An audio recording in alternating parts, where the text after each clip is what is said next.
As a professional board game developer, I have seen a lot of pretty rough prototypes from designers. And by rough, I might not mean what you think I mean. I'm Mondo, I'm a developer for the Op Games, and I'm here to help you with your board game design. When you begin designing your very first game, there's a lot of ambiguity and questions about the best way to go about prototyping your ideas. And I've been doing this for a while and have developed a pretty comprehensive understanding of what I believe to be best and worst practices of prototyping. In this video, I'm going to talk about different myths and realities of prototyping, and I'm also going to discuss the different stages that every prototype should go through, and finally talk about some tools that will help you on your prototyping journey. So let's get into it. First of all, we're going to start with a couple of myths that seem to be very common among new designers. But before I talk about that, I kind of want to discuss where these myths come from. I've found that a lot of these conceptions or misconceptions are pretty universal for new designers. I don't think that there are people out there that are sharing this information or telling new designers that these myths are true or that these kind of worst practices are the best way to make prototypes. I think that it's hard when you're a designer to really go for it and to make prototypes and to get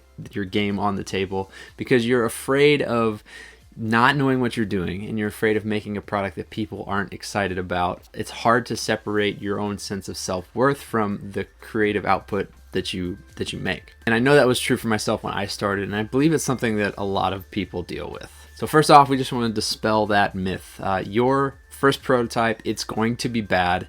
Nobody expects it to be good. But it has to start somewhere, and if it starts off bad, that means it just has a lot of growth that it can go through. So it's a pretty cool opportunity. And also, I just want to say that you are not your creative output. And if you create a game or a prototype or give someone a playtesting experience that they don't enjoy, it doesn't say anything about you as a person or your value or your potential as a game designer. So let's talk about these myths. The first is that your game needs to have a certain level of completion before you create a prototype for it. When you start off designing board games, it's really fun to ideate on things that you could put into a game design. But developing those ideas just solely in your head is going to slow your process down by a lot. The reason for that is that you have no idea if the ideas that you are formulating in your mind work when they're actually put on the table. It is important to create a prototype as quickly as possible when you're thinking about a new starting place for a board game design. So once you start thinking about a new game design, make a prototype, make it out of note cards and Sharpies, and just grab dice or meeples from games that you already have,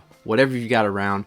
Make something that you can physically play with and determine whether or not it's worth continuing to work on. The second myth is that playtesters won't experience your game if your prototype feels amateurish. While we'll talk about the need for better graphic design skills as you develop as a board game designer, this is also not true. Especially if you're playtesting with people that are familiar with playtesting, the mechanics that they are experiencing and interacting with and the gameplay experience that is created by the actual player interaction, or again the mechanisms of the game, is what your playtesters are going to experience and hopefully what they're going to give you feedback about. And the game does not have to look professionally done for a playtester to experience it. A lot of designers will spend a lot of money up front to put artwork on their game that hasn't been thoroughly playtested and end up having to throw that artwork out or be limited by the money that they've spent on their art in a way that keeps their game from developing. Your game can be played and can be experienced even if your prototype looks like it was done by an amateur, because it was, and that's okay. The third myth ties into that pretty well, and it's that publishers are going to be more interested in your game if your prototype looks professionally done.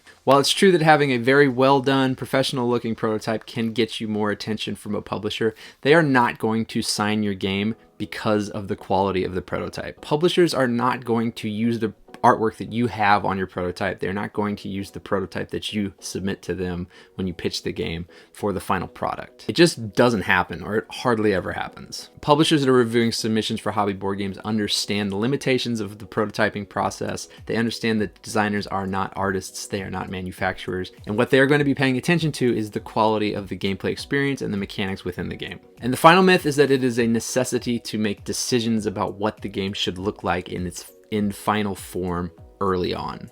If you're doing it right, your Playtesting is going to yield a lot of really helpful critical feedback that is going to make the game change and develop throughout the process. If you're playtesting your game and there are no changes being made from one iteration to the next, that might be a problem, especially in those early stages. Now, it can be a lot of fun, and a lot of designers are also artists, so they enjoy that part of the process, and that's okay. But the myth is that you have to have all that finalized early. So now that we've talked about some myths, let's move on to the different stages that every prototype should go through. The first stage is the early stage. As I've alluded to, this is what you do initially. When you have that spark, that idea, you make a prototype as quickly as you can, you make it with the materials that you have available to you, you get it on the table, and you see if it works. Before you take a game to playtesters, it's important to make sure that the functions and features and mechanics of the game do actually work, so you're not just wasting playtesters' time. And real quick here, this is a great time to make a digital prototype. My process now is generally always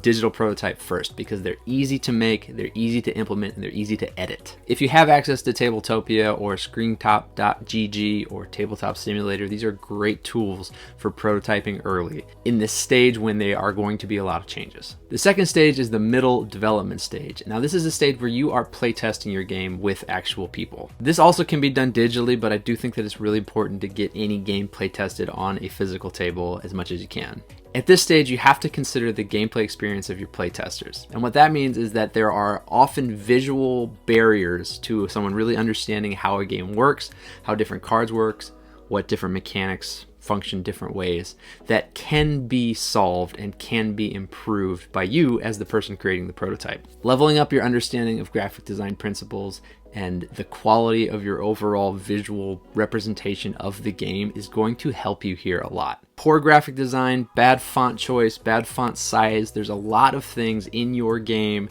that can be a barrier to learning the game and understanding the game and playing the game in a fluid way. And the easier the learning process is, the better feedback you're going to get, because you're not going to be given feedback by players that don't quite understand what was going on. The final stage is the late stage, where you are pitching your game to publishers, assuming you're not self-publishing. At this point, you need all of that graphic design stuff more or less finalized. And the way you get it to that point is you listen to the feedback that you get from playtesters. Playtesters are going to tell you how they feel about the graphic design of your game. They just will. So pay attention to that. Again, try and level up those graphic design skills, learn as much as you can. And it's for the exact same reason that we just talked about. If a publisher understands the gameplay without these visual barriers carried by your prototype, they will tune into it quicker, and they will understand it quicker, and they will be more interested more quickly if they're going to be interested in it. And again, this prototype does not need to be final or finished. There are a lot of tools to make it look pretty, which I do recommend, but don't spend money on art at this stage, because like we said, the publisher is not going to use the art that you put on your prototype. So the final thing we're going to talk about is some tools that will help you in your prototyping journey. There are a lot of online websites and tools that make prototyping a lot easier than it would be otherwise. There are a couple websites here on the screen that I use for images and iconography for my prototypes. This stuff is free to use, really useful, and often designed with board game design in mind. There's also software called Data Merge, which I don't personally use, but it's been recommended to me by so many of my designer friends I have to mention it. It's a quick way to make cards by entering data into a spreadsheet and then exporting that data into an image editing software in order to create the cards automatically. It can really speed things up. Again, I don't use it personally, but I know a lot of designers that do. Another tool that I don't really hear people talking about much is color palettes. There's a website here where you can enter in different prompts to generate 5, 7, 10 color palettes. You can also insert reference images. So if you have some kind of picture or painting or something that you've seen that captures the tone and feel of the game that you're trying to create, you can put a picture of that into this website and it will generate a color palette for you. You can then take that color palette into your image editing software and just use those colors, different player colors, different pieces, components, whatever the case is. That keeps your color palette consistent, and it helps you control the feel and what it looks like. Finally, there are two products that I think every designer should have. First is this deck of cards. This is UX for Tabletop Games by Matt Paquette. These are 56 cards, each of which has some user experience principle with an application to board game design printed right there on it. This is a brilliant introduction to the world of user experience from the perspective of game designers, and it's a really helpful tool. The next resource is this book. This is Graphic Design for Board Games by Daniel Solis, and it is exactly what it sounds like. It's an overview of graphic design principles within the context of board game design. When I started out, I knew nothing about graphic design, so having tools like this available are really great. Stuff like this didn't exist when I started. But you can use resources like this to help you learn about these different aspects that are going to improve your prototyping skills. And the better the prototype, the quicker your players are going to tune into the gameplay, the better feedback you're going to get. So that about does it for prototyping. If you think there's anything I missed or you have questions, please throw them in the comments. Thank you so much for watching. Be sure to like and subscribe, and I will see you next time.